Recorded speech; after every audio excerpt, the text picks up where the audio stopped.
do that. A lot of people don't believe me when I say that. I'm like, I'm not crazy. I'm not saying he's going to be optimal, but you're going to score well with him. Right. Especially when you have pricing, difficult pricing. All right, we're going live. And all right, I think we're all good to go.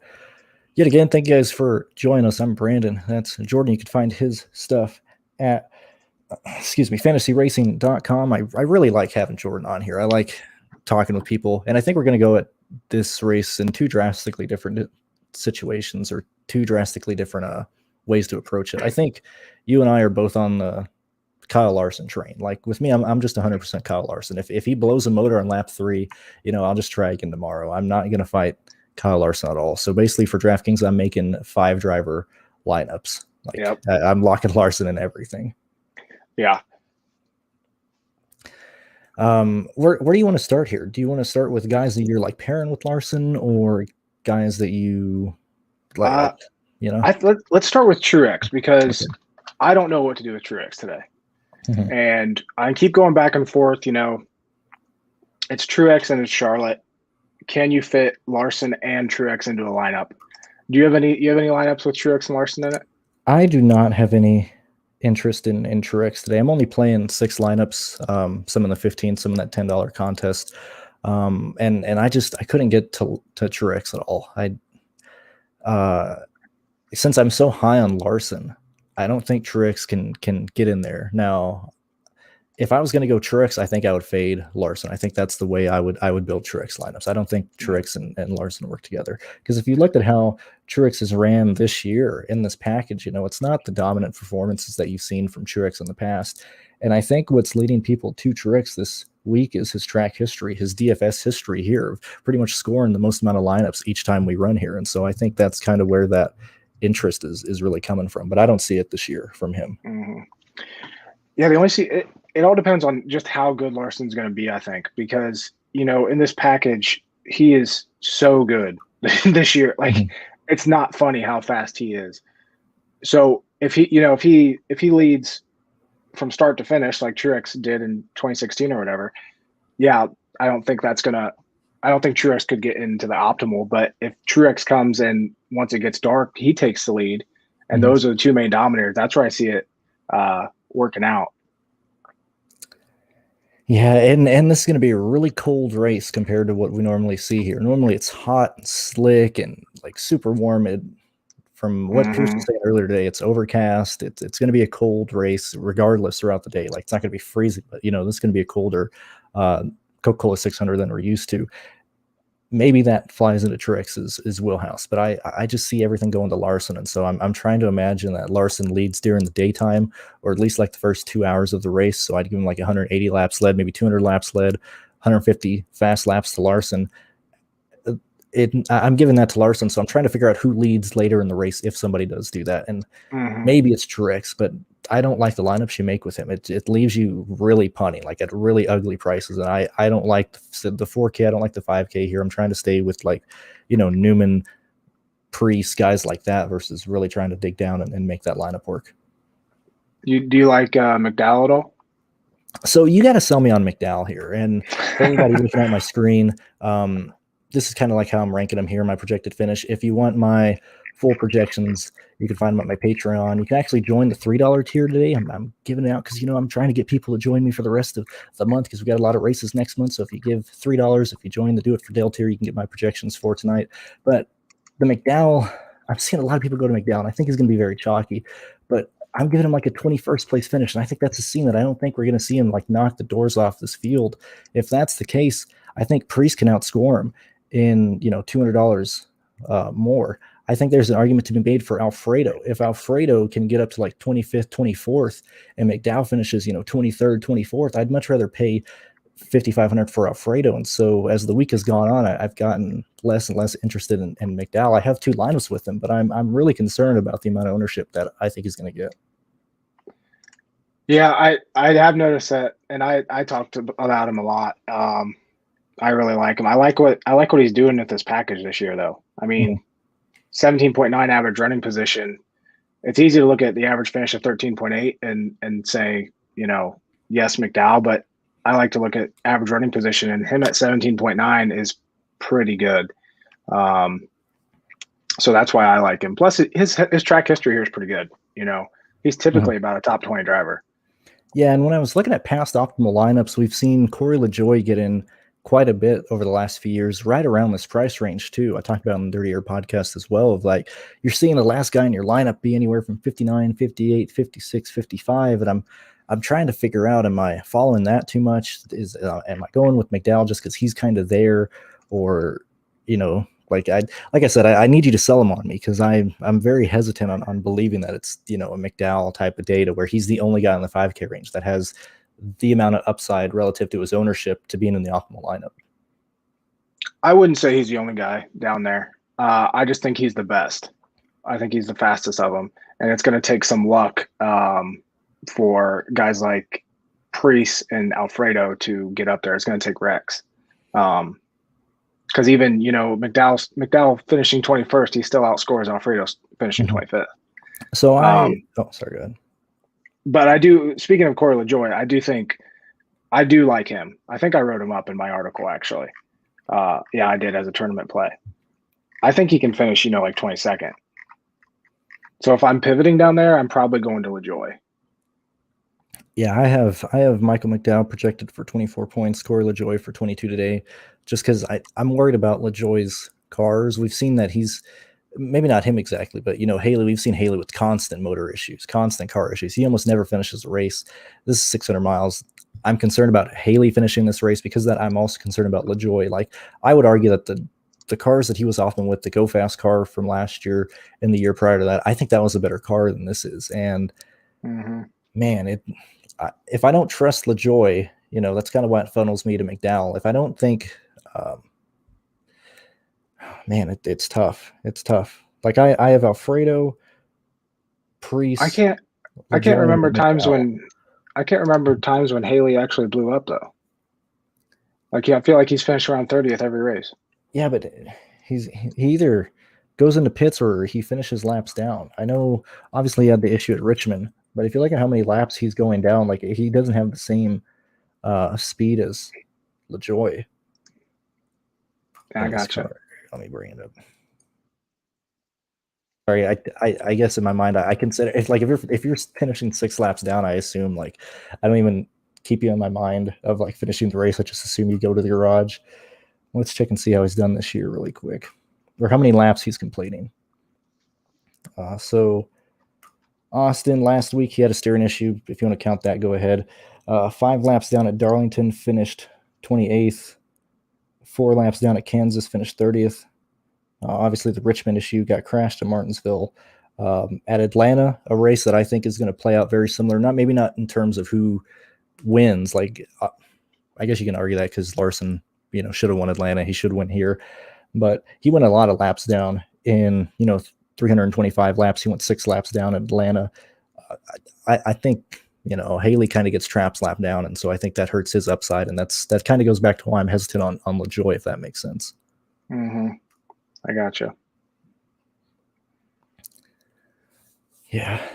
I will say right now, I've loved Haley builds. I keep getting to him just because of his price, and all he has to do, just finish 30th. And if I can then shove 4 dominators into a lineup along with a Buscher or a De Benedetto, I'm going to do it. My optimizer's doing the same thing. They wanted to put Haley in, and I just hate calling Haley on there. I don't want to be in the 4K here. I like. Trust me, I don't like it. I like punting when it's either going to be a wreck fest or a shorter race, or guys where the guy's starting dead last and he can get somewhere. I don't trust Haley. I think so. This is partially your fault that I'm on Haley, by the way, because at Dover, you talked about punts, and I ended up putting Quinn Half on my $400 lineup and finished 6th in that contest. So now I'm just all about the punts. Yeah. And I mean, I'm telling I tell people they're not optimal a lot, but they can score well. People don't give punts enough love. It's hard for me to see it here though. Like, the only people I would consider punting would be Haley or Half here. I think I would prefer Half over Haley, honestly, if I was going to go there. I think I would. Because you're playing Haley for salary, Really? You're not playing Haley because you think he's going to do well. And we'll get to talking about real plays in a second. I know the chat's wondering about other guys. We do need to get this out of the way. But, yeah, I'm not punting this week. I couldn't go Half. I'll go Haley. That's about it. I think Half they're very even on the amount of car they have, or how well that car could perform. I know some people were asking me about Cody Ware earlier. I don't think any of the Rick Ware cars finished this race. All right. Let's see. Go ahead and look at some questions, and we'll start talking about guys that we're focusing on more than the punt plays. Let's talk about Buscher and Newman. Justin was asking about these guys, and I think this is a really interesting group. In my opinion, and this is kind of how my lineups are going, I want to just put Newman and Buscher into every single lineup. Mm-hmm. And I would much rather have Newman be the lowest I go in a lineup than having to go down to Priest or having to go down to McDowell. I have a ton of Newman. Yeah. I'm wondering, I think everybody's going to – I think Buscher could be like 45% tonight. Yeah. And that concerns me. But the numbers are there. I mean, both of them should be top 20, top 15. Buscher, I think, has top 10 upside. I bet him at like plus 450 for a top 10. My only concern is when Homestead went tonight, that's when Buscher really sucked. Mm-hmm. That is the only bad thing I can say about Buscher this week. So that's funny that you say that, because I have Buscher projected for 19th for the exact same situation. I have to project certain guys, like if I love Keselowski, but if I give him so many, it just wants to shove him into everything. And so I had to cut down on Buscher, because if you project Buscher for a top 10, it's just going to want to shove him in every single line. Right. And I would much rather go to Newman for very similar upside for a cheaper price. I'm concerned Buscher struggles late in the race. Mm-hmm. Yeah. See, I have Buscher projected at 40 points and Newman at 26. That's a big gap for me to go down. I do think Newman will be lower owned, though, by about 10%. So as much as I'm seeing people talk about Buscher today, though, it's getting my brain spinning of maybe that's the pivot, because even more people than I thought would be talking about him are talking about him. Yeah, I flipped back and forth. I had to go with the projection for Buscher with 31 points, just like I said, because it kept wanting to shove him into every single lineup. And then I gave Newman 37.9. I gave him a couple fast laps in there, like 2 fast laps. It's a 400 lap race. I'm sure we're going to see some guys in the back get a fast lap at some point. Right. I'd love Newman, actually. I'll probably end up having more Newman than Buscher today. I'll either have them together or Newman by himself. I don't think I'm going to have Buscher by himself in a line. Mm-hmm. Let's see what else we got here. And we're kind of talking about this, fading the Buschers, McDowells. I think he had who would be the one guy that you would want to fade, in this range or in these types of guys? I think it's got to be Buscher. I think the strategy play would be Buscher. There's nobody in that range that I love, though. Like, I can't see playing Chastain or playing Austin Dillon. Mm-hmm. Maybe jumping up to Bubba Wallace or Jones. Suarez, I don't like. Briscoe is interesting to me. I feel like that team's starting to get a little bit better. And with how long, the thing we've noticed about Briscoe this year is he's awful for the first half of the race, just straight awful. But then he gets it in the second half of the race. This is a long race. He now has more time to get it. So in that range, I'm probably pivoting to Briscoe more than a lot of jumping up and grabbing Wallace or Jones or something. It's funny you say that. I had to stop myself from putting him into like half my lineups. I like Briscoe as well for a pivot there. I personally like Austin Dillon. I think there's a chance that Austin Dillon can get some fast laps throughout the race and then finish inside the top 10. Right now I got him projected for 9th, but I I don't mind him. I know if you look at his practice, he's got a lot of short runs. I'm not too worried about that. I don't think he's going to fall off like that much to where he'll fall like 16th, 17th in this race. If anything, I think the cooler temperatures are going to help Austin Dillon out in this race. Mm-hmm. So you obviously like him over Almirola. I have no Almirola today. This is probably going to be the race he finally shows up, and he's going to be like 18%. So yeah. I still like DiBenedetto though over Austin Dillon. I think he's going to be very popular too. Now we're talking about this, I think the main chalkier plays is going to be probably Buscher and DiBenedetto, just because they fit in a lot of lineups. Yeah, I agree. And McDowell. A lot of people talking about McDowell. Yeah, it seems that if I can get different in that area, I think we can be all right. Look. Yeah, it's very chalky at the bottom. I think that this is one of those races where you kind of just choose your guy in the 6 and 7K ranges, then just very wildly at the top. Do you want to talk about the 8 and 9K guys, or at least like people like Keselowski, Hamlin, Kyle, guys like that? Yeah, I love that range. I know like my projections and some other people's projections are, going studs and duds, but if I can, get Byron, I'm really liking Byron today. I didn't when I recorded my video, and I'm like slowly over the weekend just liking him more and more. But like Bowman, Byron, Blaney, I love that range. I love Christopher Bell, Tyler Reddick. I don't see the upside with Logano. I think you said you love Logano today. Yeah, I'd like Logano. I want you to finish your point here, because I think it'll be important. Okay. And I'll talk. Okay, so like I see Larson absolutely dominating this race, like Truex did in 2016. I think that's the most likely outcome. So instead of going, I like having as many possible top 5 contenders in my lineup as without going too duddish, if that makes sense. So, like building the bottom with like Buscher and maybe McDowell, but then sticking in, like the Blaneys, the Byrons, the Bowmans, and maybe finishing it off with, DiBenedetto or someone in that range as kind of one type of build that I really like today. So I'll talk with the build aspect first, and then I'll talk about why I like Logano so much. The build aspect for me is I'm either doing lineups like, I also like Kyle Busch a lot. Larson and Kyle Busch are probably the 2 guys I'm focusing on the most. But if I'm playing a Larson lineup, then I'm playing, Larson and Hamlin, or Larson and Keselowski, Larson and Kyle Busch. I think that's the way that I would go. I also, jumping on what you said about trying to get as many top 5 finishers as possible.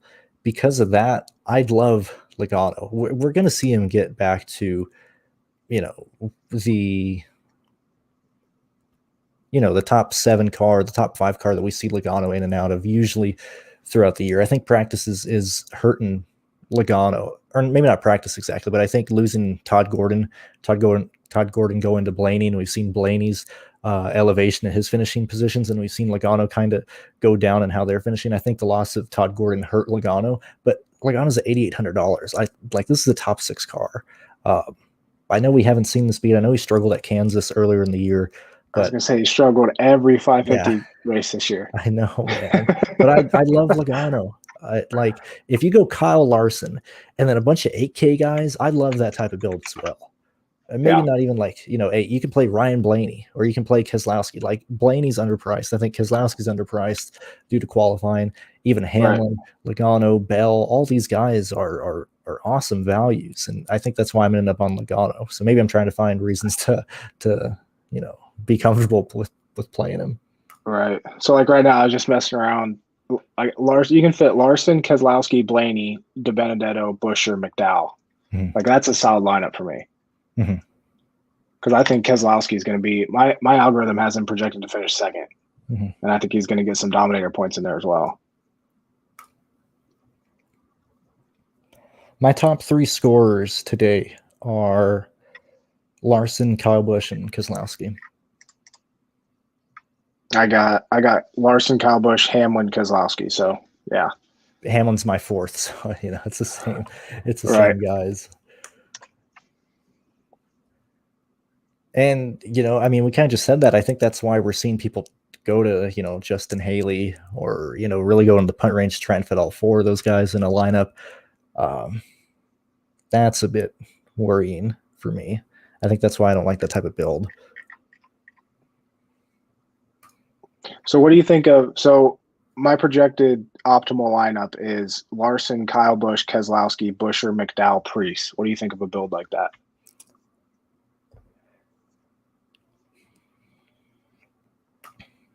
I was also getting a lot of Preece McDowell bases or cores on a lot of lineups.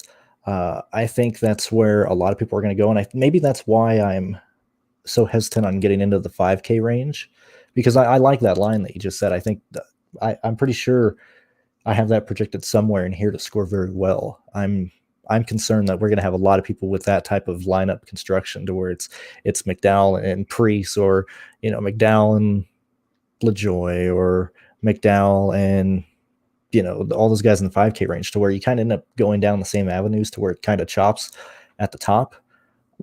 So while I think that would be good in cash, like if I'm playing cash, I would probably go that way. But GPPs, I'll probably try and stay away from ending up using McDowell and Preece in the same lineup.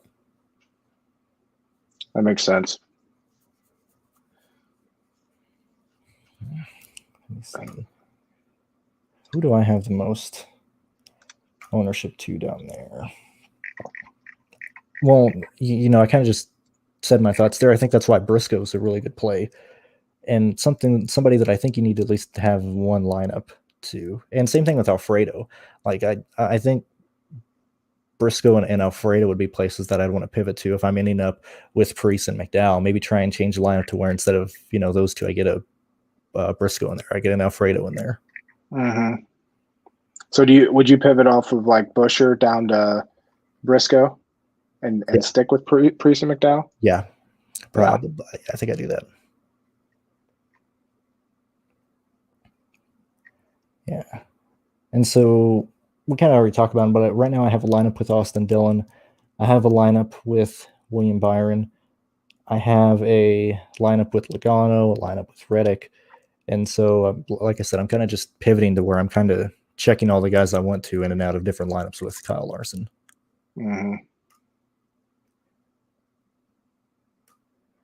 Let's see. I don't think Chevy heavy is the way to go. Or, I mean, if you kind of end up on that, I don't care about manufacturers. Like if I end up having all Chevys or all Fords in a lineup, I usually don't worry about that. It just kind of ends up that way. I think a lot of people are going to have Matt DiBenedetto in a lot of lines, and man, he could go either way. I've played him in a lot of situations where I thought he'd show up in this package, and he hasn't, or he hasn't performed to where I thought he would. Yeah, see, I haven't projected at 17%, but yeah, I think that's going to be low. But I think he's going to be higher than that. Clutch Hat brought up that, and I've seen the same thing too, that everybody's talking about Buscher, and I think Newman's getting lost in that. Really do. Like I like same thing with FanDuel. Like if I'm playing FanDuel, I'm putting Newman and Buscher in lineups together, and then playing whoever I want from there. Yeah. Let's see. 50% Buscher today would be something. Yeah, I think he'll be around. I think Buscher comes in like 38-40%. Like I honestly think it's probably Larson at the top, and then Buscher second, and then like McDowell.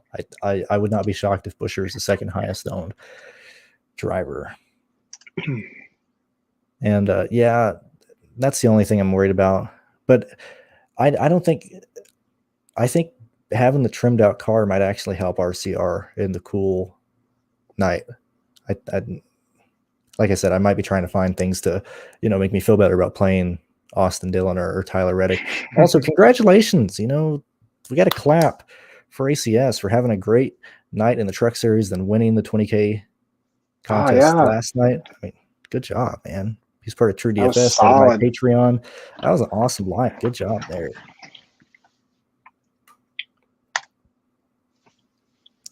Let's see. JGR is definitely set up for race trim. Mhm. I mean, so the fact that Truex still qualified 8th is something. Mhm. So let's really talk about the JGR cars. I guess. Well, I'll talk about Darren's thing here. I think the no competition caution, hurts a lot of the guys who usually get saved by the yellow. I mean, it's the same thing we kind of saw in the other races this week, to where the guys who were just slow, like the lap cars and the trucks, were horrible. Like they were way off pace. And this race is going to be long. If you're off pace, you're going to go laps down. Like that is almost guaranteed. So off pace that one of them stopped around the track and NASCAR still didn't throw a caution. Yeah, they were like, oh, he's just always that slow. We're going to keep it going. Is anybody going to the back today? I don't see anything on Pockers's feed. I haven't seen anything. Well, I have to assume because it's an impound. I doubt anybody's going to go. Unless it's like a unapproved adjustment, or Hamlin's team leaves the ballast in or something. Yeah, well, Chase Elliott will probably still go to the back at some point. What was I say? Oh yeah, let's talk about the JGR cars. Like, right. I like what you brought up with Truex, is that they're trimmed out and he's still qualified 8th. I didn't even really think about that aspect. I was more looking at the fact that if Truex, Hamlin, Kyle Busch, and Christopher Bell, if they all get inside the top 8, which I think they're all going to be top 10 finishers tonight. Because of that, I think that's why maybe I'm not focusing enough attention on Truex, where I just see, Kyle Busch starting 20th in a car that's very fast. He just ended up qualifying 20th. Maybe that's kind of blinding me. Maybe I just have blinders on to Hamlin and Kyle Busch, and I'm forgetting Bell and Truex in this. Yeah. So, well, one thing I really like about JGR, if you remember back to last year, they were not good at intermediates during the day. They were average. At night, fastest. And they struggled last year quite a bit on intermediates. Now this year, they're very good. If that same pattern happens where they're better at night, Larson could end up not, leading a ton of laps. I mean, I still think he's going to. It's going to take a while for those guys to get up there, but I definitely think JGR is going to show up tonight. And, we saw it at Homestead too. Truex was average during the day and then, top 3 at night. He had top 3 speeds the rest of the night. And that's why going back to Truex, it's so hard for me to fade that guy. But I know I'm personally overlooking Denny Hamlin a lot, because I'm like you, I'm going to Kyle Busch, or I'm going to Bell and going for that place differential.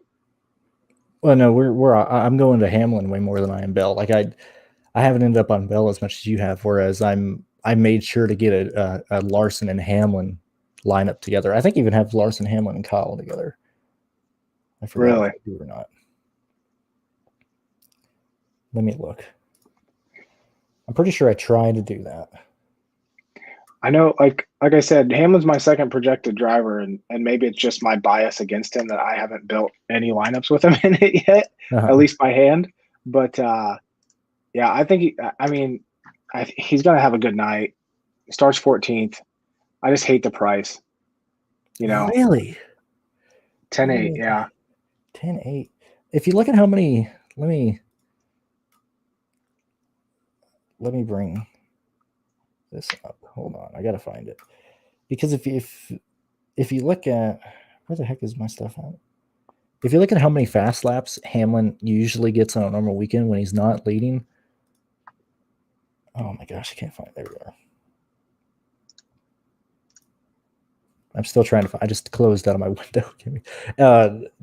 The point is, Hamlin is averaging a good amount of laps. That same thing with Christopher Bell, of getting fast laps when they're not in the lead. And in a race that's going to change this much with 400 laps, that's why I'm kind of giving fast laps out to everyone. It's in some, form, because it's so long. People are going to have fast cars at drastically different times. I think Hamlin is going to be a contender for those fast laps. You and I both have him ranked in our top 4 in terms of fantasy points. I think I think you need to look at Hamlin more, and I need to look at Truex more. I think we need to agree to do that. I think here, bring up that Milton's comment. Sorry, I was still trying to find my thing. Where is that? There we go. Ooh. So I have Truex's percentage projected at 23, and I'm starting to think that's a little bit high, which is insane. As Charlotte. Okay. Is he supposed to be that low? What? Well, it's just so hard to fit a Larson Truex lineup in, and everybody's going to Larson. Which obviously, I mean, Larson's the biggest no-brainer we've had all year, I think. Mm-hmm. And then what other race was it? Was it Dover that he was a no-brainer and just dudded? One race. Yeah, that sucked. But then I keep going back to Truex 4 races in this package, and he only has 40 fastest laps. I mean, and I think 28 of those were at Homestead. That's really concerning. Even looking at his times like that, that's why I'm hesitant on his time, because if you look at his 10 lap averages and his 15 lap averages, obviously we only had like 14 guys run a 15 lap, but he was still at the bottom of the totem pole there. He was 9th best in 10 lap averages and 5 lap speed. He's 12th. I wish I could have seen him, at least 7th in any of those categories, to where his teammates, I think, are going to run better. Like if you look at Kyle Busch is in the top 8 in every single one of those. Kyle Busch his car looks so good on the long run. It's like it just kept getting better. Mm-hmm. Yeah, and that's why I have a lot of Larson and Busch lineups together. It's hard for me to imagine a situation to where Larson doesn't lead. And I know the smart thing to do would be, to make the lineups in case that happens, but I just can't this time around. This is it's reminding me of Atlanta, where I went 100% Larson. Mm-hmm. And then I'm getting that feeling again. He's just, unless he blows up on lap 1, there's like no way he doesn't lead 200 laps. I just don't see it happening. I can't think of any scenario, even if he gets a speeding penalty. Mm-hmm. And plus, no competition caution. He's got, no matter where he lines up on the restart, he's got a teammate behind him. Stenhouse isn't getting that lead on the start. So I think Larson takes off, and this thing goes green for, the first stage, and right there's 100 laps. Yeah, and in my mind, I'm trying to figure out how he gets past, and so maybe it's on pit road. But if Larson is this fast, say if this goes green, which I think it will, I don't see us wrecking. These guys aren't going to be stupid and try and kill each other. If Larson can start lapping people and get people in between him and second place, he'll enter the pits with, a huge space behind him to where even Larson's pit crew can have an issue, and he'll probably still get out front. Now, if he speeds, that's another story. I can't really predict that, but I like Larson a ton here. Yeah. I think this is Larson's race to lose. No way when did we say he wasn't going to lead 200 laps, Ben? I think I said 150, and I think that's being soft. Yeah, I said 100 because. Yeah, I think he can lead 390. Yeah, let's see. I have, and this is at the very bottom. I'm giving him 158 laps led, 100 fast laps, and I think he should do way above that, or way more than that. Yeah, man, it's just. I'm just eating 100% Larson. If he fails, like I said, then I'll try again next week. If it doesn't work out with Larson, it just doesn't work out.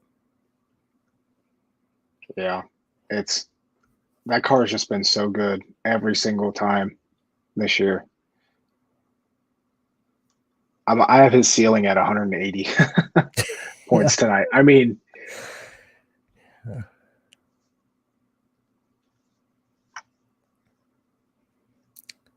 Yeah. And, if it goes that way, then it's still leaning to other people leading laps and getting fast laps, but then it kind of not, really defaults to place differential, but it makes Kyle Busch look like an awesome play. If Larson's getting all the laps led, Kyle gets to 5th place. He's gaining a ton of place differential. He's going to have a fast car in the long run. I think that's why Larson and Kyle Busch just fit so well together in this race. Like I cannot get off of that pairing. What about Keselowski over, pivoting off of Kyle Busch going to Keselowski? So you say that. So right now I got 5 lineups made. 4 are Kyle Busch and Larson lineups. The other one is a Larson and Keselowski lineup. Mm-hmm. And then I also have Larson, Kyle Busch, and Keselowski. Yep. So I mean, I love these guys.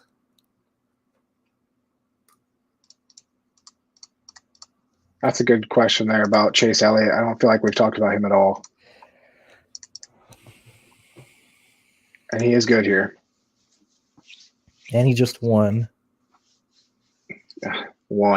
Come on.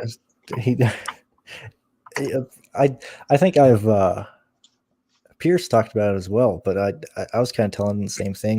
I think last year when he won the championship, or either one of us, we were saying that Elliott's wins always come in chunks. Like he'll do absolutely horrible, and then he'll win, or he'll finish second like 4 times in a row, or maybe not second, but like he'll get like 4 top 5s in a row, then a win, or win then a couple top 5s. And like Elliott is in the same situation where I saw Hamlin earlier in the year, or I just could not like Hamlin at any track whatsoever. Like I didn't see the data. If it was there, I just couldn't click for me. And so I'm at the same point here where I just don't see anything pointing to Elliott, and I'm probably 100% wrong. Yeah, I keep saying, I say it every week. I'm just waiting for the race that he finally breaks out. Like 4 races in this package this year, he has 34 fastest laps. But over the last 3 Charlotte races, he has the 3rd most fastest laps. So does he? I mean, starting 3rd, he has to get those fastest laps, or it's not going to work out. If you're pairing, assuming you're going to pair Larson with Elliott, he's got to get those fastest laps. Is he a great pivot off of Hamlin and Kyle Busch? Absolutely. I can't see myself going 1st and 3rd unless, it's such a long race, and I need to keep reminding myself of that. It's 400 laps tonight. I mean, Elliott could easily get up there and lead, but I think it's going to take his pit crew because he sucks on restarts. Yeah, and the same question can be argued with William Byron, and I happen to like William Byron a bit more than Elliott. So if I wanted to go, Larson and Elliott, I'll just go Larson and Byron. Yeah, I'm definitely talking myself into Larson a lot, or Byron a lot today. Yeah, I want to bring this up because I get asked this question a lot in terms of punting. So let's say if Larson leads the entire race, would that go down the punt range because you're paying for place differential? Well, if Larson wins everything, then it hurts the upside of a lot of these guys starting inside the top 10. And so people are like in the 10K range, Elliott's not going to work. Harvick, and it's just, say Larson leads a good portion of the race. That means Harvick doesn't work. Bowman doesn't work. Truex doesn't work. Then you start getting to the place differential to where, yeah, sure, you're paying up, but this is where it starts to work. Like Blaney, Keselowski, Hamlin, most certainly Kyle's going to be optimal in that situation. I think you can make an argument for Eric Almirola getting enough place differential to get in there. So if you're making a lineup where you're punting and you're expecting Larson to win the whole thing, I think that's a lineup where you definitely do not want to punt because you're going to get a lot of the value in, even the Michael McDowell's, the Priest, like this type of range where that works out. You don't need to punt. Hopefully that makes sense. Unless you think differently. I'm loving Justin Haley so much today. So if I can get Larson, Bowman, Logano, and Blaney and Buscher all in one lineup and then punt to Haley, or I don't like Blaney or Logano as much, so I'll go down to Bell or go down to Reddick. I love that.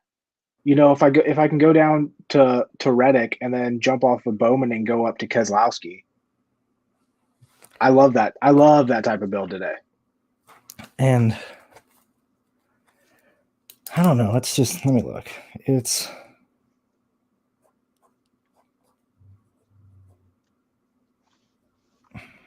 or even not going into that like 9,000 range and grabbing DiBenedetto, Mhm. you know, you could do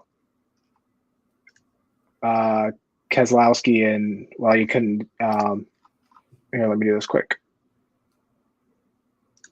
So grab your boy Newman instead of Buscher, and then you can get Larson, Kyle Busch, Keselowski, and DiBenedetto into a lineup as well as Newman. Yeah, I'd like that route. But if let me look. God, I'm just if I'm going down there, I'd much rather go Half. Who? Let me compare. Haley. You think Half. Quinn Half can go 400 laps at Charlotte without putting it into the wall? I think Haley and Half have very similar amount of skill. I really do. Half gets a lot of shit because he almost killed everyone at Atlanta last year. But the dude has never driven anything before. He just bought a ride here, and he's not causing wrecks. He's except for the one time that you pointed out. Yeah. He's at the top of turn 4 and decided he's going to pit. Or he self-spun at Daytona. Are we really going to hold that against this guy where you've seen Haley wreck more? Let's see. Let's really compare Haley and Half here. So Haley's been running at the finish for 8 of the 11 races this year.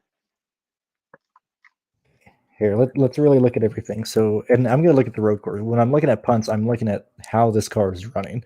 So you have Haley finishing last at Coda. You got Half at 34. Haley didn't run Dover. Half finished 29th. Haley 28th at Darlington. Half finished 30th there. Then you get the first, major swing in Haley's direction. 30th at Kansas, 37th for Half. Dega doesn't count. 38th at Richmond, that doesn't count. Haley never even got started. 35th at Martinsville for Haley, 24th for Half. Didn't run Bristol Dirt. Justin Haley, 30th at Atlanta, 33rd for Quinn Half. 24th at Phoenix for Haley, 32nd for Half. 29th at Las Vegas for Haley, 33rd for Half. Homestead, 26th for Haley, 35th for Half. So the intermediate tracks in the 550 package, Justin Haley's finished 26th, 29th, 30th, and 30th. And you're going to say Quinn Half is better, who only starts 2 positions worse. If Quinn Half was starting 37th, I would be on your side. Yeah, but it's a price range. Like if I'm punting, I want to go to the bottom. I want to use min price. Like if I'm saving money, then I want that extra 300. That's a huge difference. That helps me get somebody like, Keselowski, or that's a difference between Newman and Buscher too. I'll give you that. Yeah, like I'd much rather have Newman than Buscher. I think that's why that argument is so important, because that $300, when you're down here in the poor range, you need every amount of money you can get. This always turns with Pierce, with you, it always turns into half an hour of punt talk. That's all it is. It's so fun though, especially, this week, because there's so many good drivers like Kyle Busch, Denny Hamlin, Keselowski starting outside the top 12. It opens the door for it. Mm-hmm. I might do one Half lineup. I might do that. I might do it. You're talking me more and more to the punt play, because I was like, I do not want to be in the 4. I don't want to be in the 5K, but I think I got to do it. But I think I got to go Half more. Half was optimal at Dover. I know. I played him too. I just had Larson. Why is he so cheap? Like, Half should be $4,800. Ware should be $45. James Davidson should be $45. Like, I don't know why Half is always the cheapest guy. I think it's because like the guys at DraftKings just have a constant replay of him trying to pit from the top of turn 4. And yeah, I don't think he was in the winning lineup. I do think Half was optimal there, and I called it the same conversation we've had. I always, I like talking punts. Like that's not surprising for me. I think I would probably be more. Let me look at the cars. I'm legit gonna look at the cars really quick. Look at the cars. What are you talking about? I want to see what sponsors they have on Haley. Oh, okay. Let's see. Oh, he's got Walmart. Walmart never sponsors NASCAR. That's a good car then. Is it? Quinn Houff has 8-Ball chocolate whiskey. I do like whiskey. Oh man. Oh man. Let's see. Any other questions related to real drivers so we're not boring everybody about these goddamn punts? Oh man. Oh, we haven't even talked about Suarez. Why do people like Suarez? Explain this to me, because I don't see Suarez working here. So someone before asked where he's starting. He's starting 9th at $6,500. If you want to be crazy, okay. If I have to make a case for him, didn't he finish top 10 at Kansas? He was on a different strategy than everybody else, though. Yeah, and he normally leads laps. Like in a race where we should see 10 pit stops, he normally leads laps at some point, even when they're off the pace. Let me look. He's got, okay. Suarez, that's basically an RCR car, right? Am I thinking right? Yeah. RCR has been very good here at Charlotte. Like better than normal RCR. Mm-hmm. Please don't tell me I'm going to talk myself into freaking Suarez here. I don't think I can do it. No, I don't. Where is he going to finish? I got him for 14th.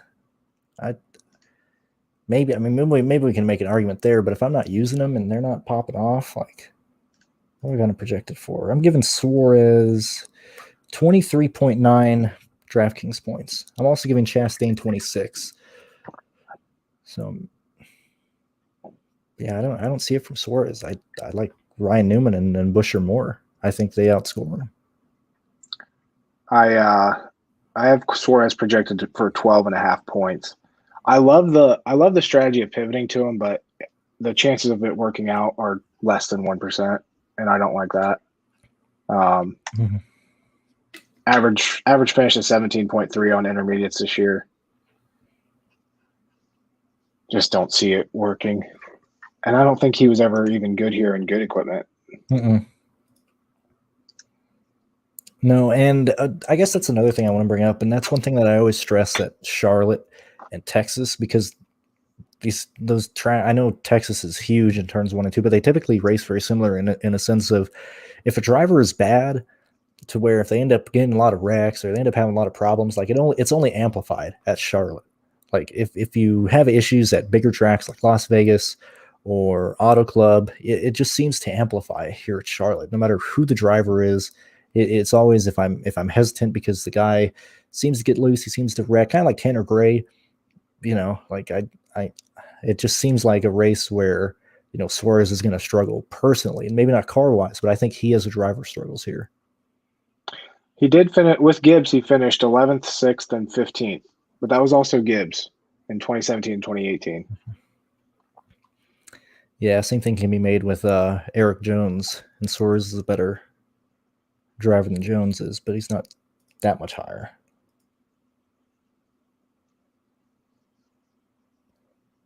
Let's see. Yeah, I don't see Suarez. I don't see it working out, because you need both Newman and Buscher to not only have bad days, but pretty much DNF, because Suarez has to stay inside the top pretty much 18 to outscore him. Yeah, if I'm pivoting off of Newman and Buscher, it's going down to Briscoe. I'm not jumping up to Chastain or Wallace. Yeah. Yeah. Do you want to talk about Wallace? Because we do have a question here about our good old Bubba. Is this Bubba's night? Is it? No. No, I don't think so. I don't think so, man. I think that ship has sailed. I don't think that car over. I don't think that car is going to be great until I don't think that car is going to be any good until the second half of the season. When we get a couple months. I mean, he wasn't even in the Richard Petty car average finish of. Oh, he had a couple issues in those races last year, but yeah. I know the schedule's kind of different, but I said this I think 3 weeks ago on the podcast. I was talking to Jason. I was like, would you believe me if last year Bubba Wallace had more top 10s in the 43 car than he does this year? We're almost halfway through the year, and his best finish is 11th. It's like his only top 15 too, isn't it? Yeah, that's been his only top 15. I think I said this like when we were at Kansas or Darlington. I was like, his best finish before that is 16th. Like this is he was running better in RPM equipment. It's strategy, and obviously, how the races played out attributed to that. But like Bubba, I don't believe that this is a Levian family race. I fully believe that this is a 5th JGR car, and Bubba is just not performing in it. Mm-hmm. Yeah, I know. Coming into the season, I fully expected him. I figured he'd have a few top 10s by now, at least, and I'm glad I didn't bet that. Yeah, it's bad, man. It's bad. That's why I'm really interested in Kurt Busch next year. Because imagine if Kurt Busch hops in these cars and runs 7th each week. Oh boy, it's over. It's absolutely over. That's You don't think Keselowski's going to start getting awful cars now since he's leaving, do you? No, I like Roush for next year. I like a lot of the smaller teams for the new car next year, and I think Keselowski going over there is really going to. Maybe not. I don't know if he'll get more wins, but I think that'll extend his career and make him a lot happier. Do you think so like Buscher and Newman are obviously they have better cars this year than they've had in a while. Mm-hmm. You think Keselowski, he signed a 1-year contract last year. Do you think he was already talking to Roush and then said, you need to beef this program up and you need to show that you're serious before I commit? I don't know about that. I think the 1-year contract was because Keselowski really didn't do much last year. I think that was probably more Penske.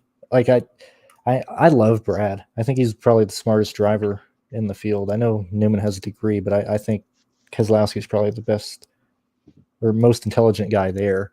And I think, what did he get? Only like 1 win last year or something? I was going to say, I like how you say he didn't do anything, but he was in the championship 4 and probably had the best car. Or he won the short track. So he won like 3 or 4, but he didn't have, like a Keselowski Penske type of year, especially when Penske kept dominating IndyCar and IMSA and everything. Yeah, not good enough, Brad. Yeah. Finished second for the championship. You suck. You suck, Brad. If that's the case, you need to get Bubba the fuck out of here. That's funny. That's funny. Oh, I hate Jones. No, okay. That's pretty 0%. As soon as it happened, the best part was when he put up that fast lap and they're like, he's not in qualifying trim, and he went out for 2 laps. Yeah. Come on. These guys don't know what they're talking about. He ran 12 laps that whole session. No, there's no speed there, but wasn't it like Kansas or something? He finished 8th. Maybe it was Kansas, Kentucky.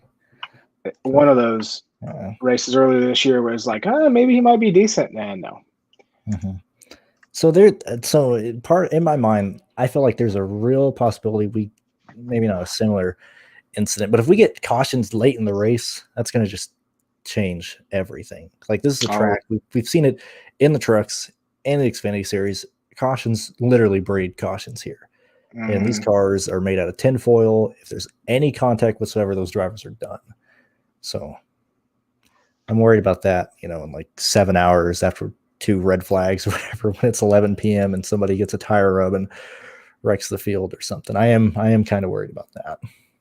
And, it opens the door for stupid decisions like last year. Byron spinning with 4 laps to go and Gustafson calls Elliott to pit road. And then Bowman just gave up because he wanted better starting position for the next race. Yeah. But good thing we don't have to deal with that shit. The whole invert thing. I feel like I feel like there were more than a few times last year that guys tanked, purposely. Yeah, they purposely sandbag to try and start up front next race, and then they get passed and start in 21st the next race or something. Yeah.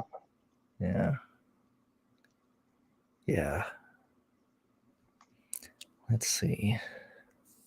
So I guess to sum it up, I think I need to probably consider Truex.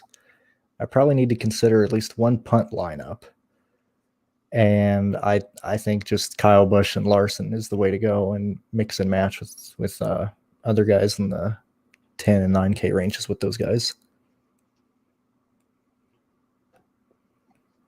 You think Keselowski's going to be more chalk than Kyle Busch? Which one do you see getting more ownership there?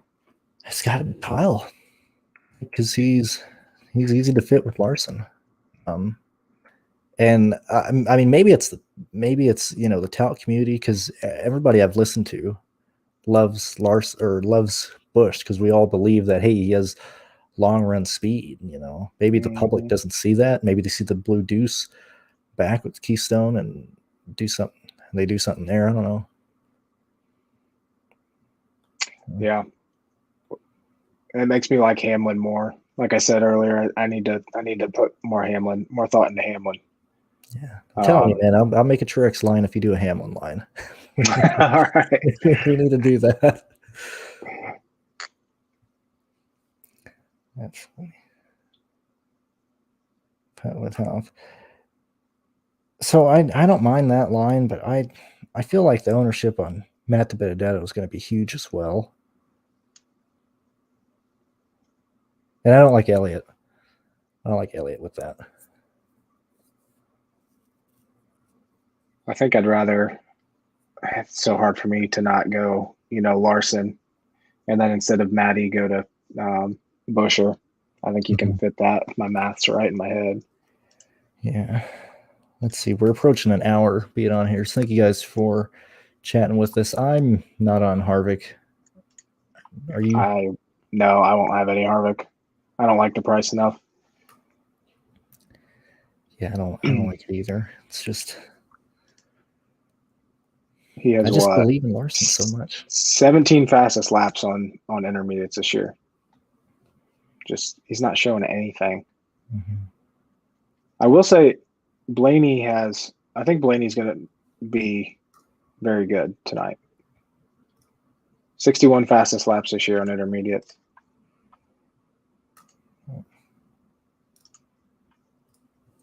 I think I wanted to make a Blaney lineup, but I just didn't like how it looked. And it's been consistent too. Like he only had one at Homestead, but he had 16 at Vegas and 16 at Kansas, and then 28 at Atlanta when he won. Mm-hmm.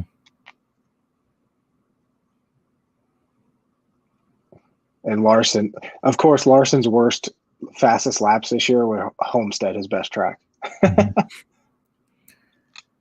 Yeah, that was a weird race too. The track changed so much.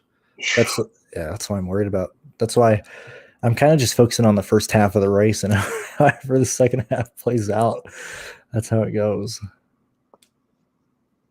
Yeah, this is such a long race. Every year, I'm always like, oh, it's only half over. I think Truex's domination in 2016 was my first year playing NASCAR DFS, and I didn't have him, and I was just floored. I was like, oh my god, he's killing the field. Like he didn't have me, he didn't even cash that day. Right. Yeah.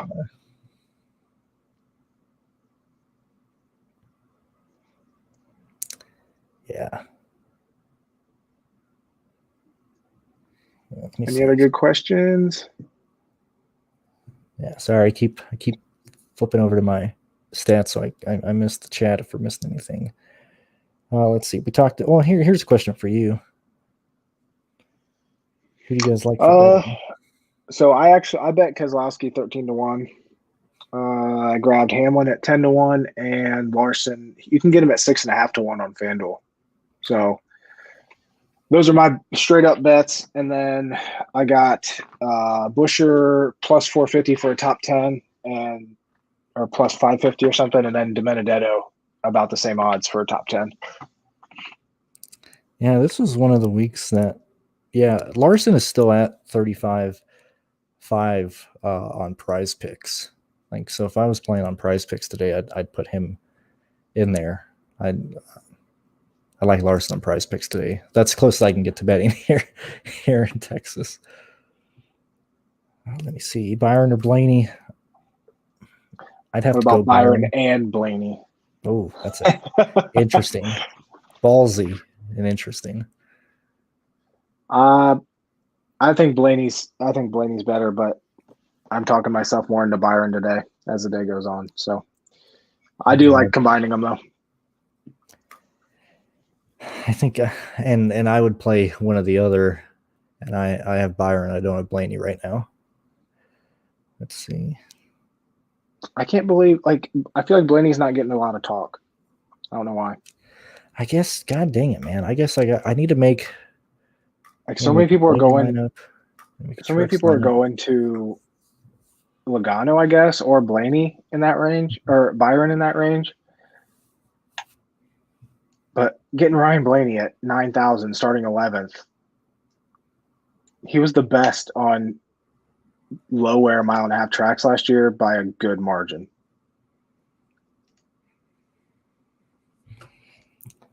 Let me look. Most fastest laps last year, best average running position by over 2 spots. This year he has 32 fastest laps in the 2 low wear tracks races. Average running position is 6.9, which is 4th best. I love Blaney.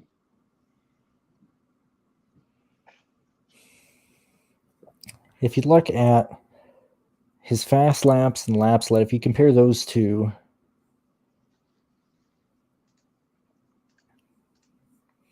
it's probably leading more towards Blaney based on how he ran at Atlanta and how he ran at Kansas. Yeah, man, I think I got to get rid of my Byron lineup and play Blaney instead. Really do. I'll probably do that once the stream is over. I'll take that Byron lineup out and switch him with Blaney. Byron, like I said, though, like, I do like combining them. Byron has the 2nd most fastest laps on low wear tracks this year. I wonder if you can. Let me try something real quick.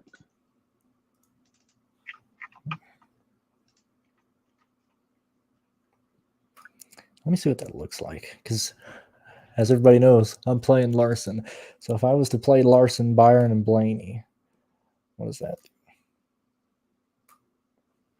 Leaves you $6,800 on average.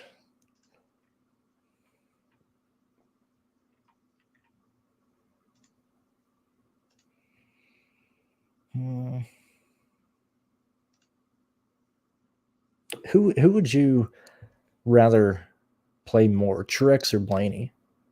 If salary wasn't an issue, who do you like more? Blaney. Right. Okay. If salary wasn't an issue, you said? Yeah, like just who you like more in general. Oh.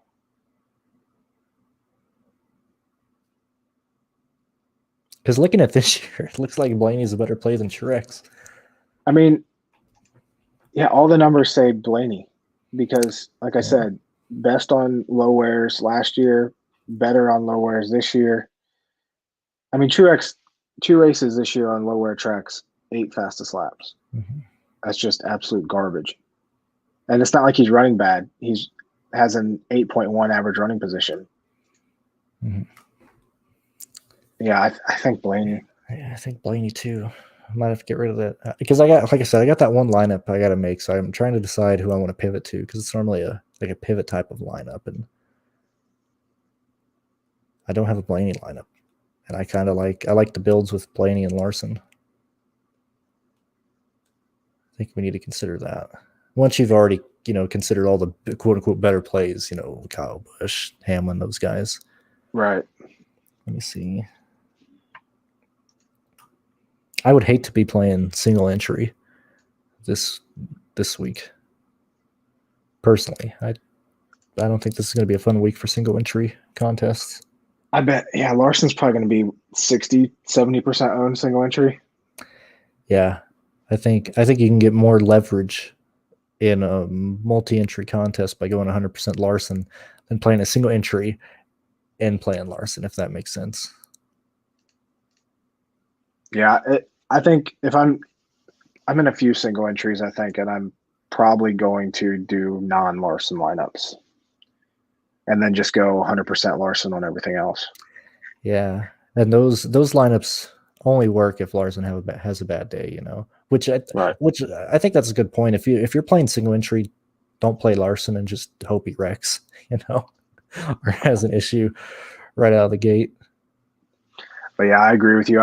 I really love single entry, but I'm only throwing in a couple today. Yeah, I'm in 2.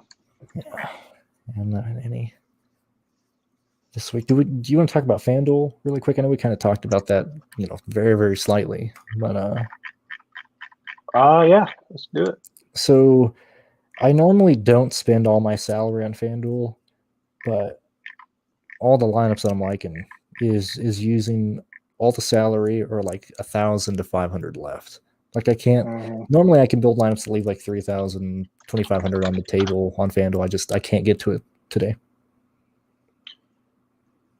I really don't like that my projections have the optimal lineup with Ryan Preece in it. Holy crap, they opened up a second contest? I've never seen them do that. On FanDuel? Yeah. They have a second. It's a significantly smaller one, but wow. The first one hasn't even filled yet. Oh, it's only 6,000. Oh, that is small. Their contests are always horrible, but it is interesting seeing that all the contests filled so quickly today. Like I said earlier, I couldn't believe that, or maybe I said this off the air. I couldn't believe that DraftKings didn't make that contest bigger. Yeah. I was surprised though that it filled that early. Mm-hmm. Yeah, everything did. It was just wild. You know, you said that 600 filled up pretty early. All the, you know, the $20 3 max that filled up pretty quickly. 44, did that fill up yet? Yep, they got a second one that's half full. Yeah. Yeah, wow, that's crazy. I figured right when I knew it would, I knew that I wanted to get in the $10 contest just because it's far less people, you know. Yet again, if I just go 100% Larson and try and pivot everywhere else, I think a smaller field would work there. I hated how the $4 contest looked earlier, like the 37,000 people, and I didn't like that one at all. Their payout structures are just so bad. It's horrible. Do you remember back in the day when you could get 31% of the contest paid out? Or like I remember when I got to like 29% or 27%, I was like, oh my gosh, man, why are they only paying out such a small portion of the field? Now we're lucky if we get 22. Yeah. I hate that. I hate those structures, man. I absolutely hate first place getting so much. And I've tied for first place too. Okay. So it's not me being like, oh, you just like, look, I don't think that's a fair contest. If, you know, 30% of the fucking pool goes to first, and then you're just fighting for pennies when you get, you know, a top 18% lineup. Like, I don't think that's fair at all. Yeah. Yeah. You finish 10th out of 27,000 people and you get $1,000. Yeah. Like that's just, that's real shitty. I'd much rather have, you know, the top 20, you know, it's like a little bit more than each other than just absolutely not care about whoever finishes 8th or something. Yeah. Bump that first place prize down to $50,000 and beef up everything else. And for me, they'll keep going that way.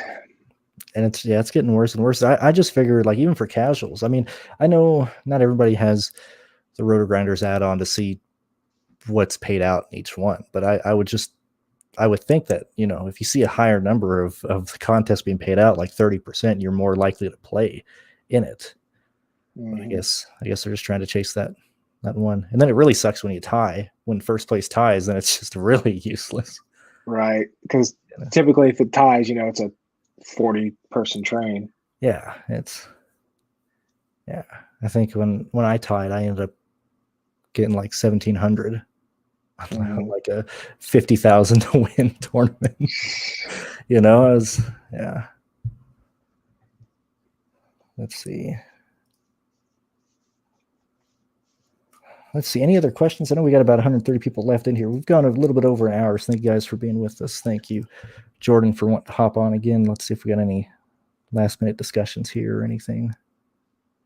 Or anything you want to bring up that we didn't talk about or you're kind of curious about? Let me do one more look here. Talked about him. We didn't say anything about Kurt Busch. Yeah, we did not. Am I making a mistake by not caring about him?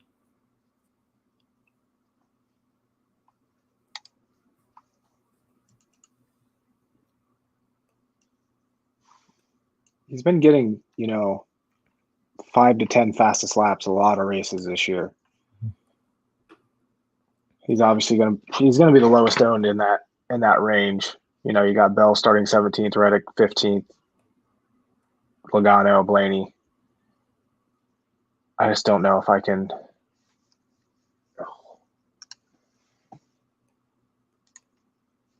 Where are we at here?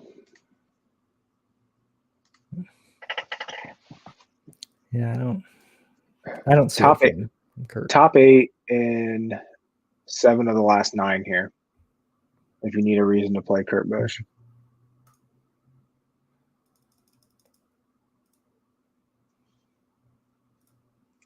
He's one of those guys I think I'm completely overlooking. Yeah, I think Curtin.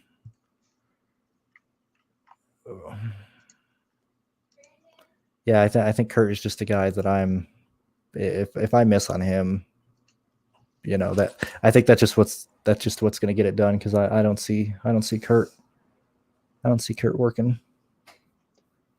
So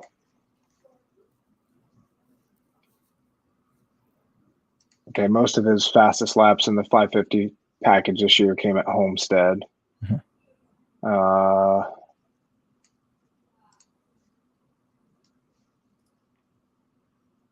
Average running position at Vegas was 14.4. Average running position at Kansas was 13.2.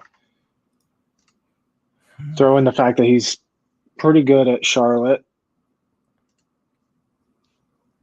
I still like Bell in that range, but I definitely don't hate a Kurt pivot.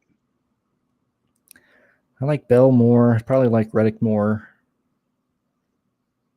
Yeah. Definitely like Logano more. Mm-hmm. I think I have a lineup with Kurt in it.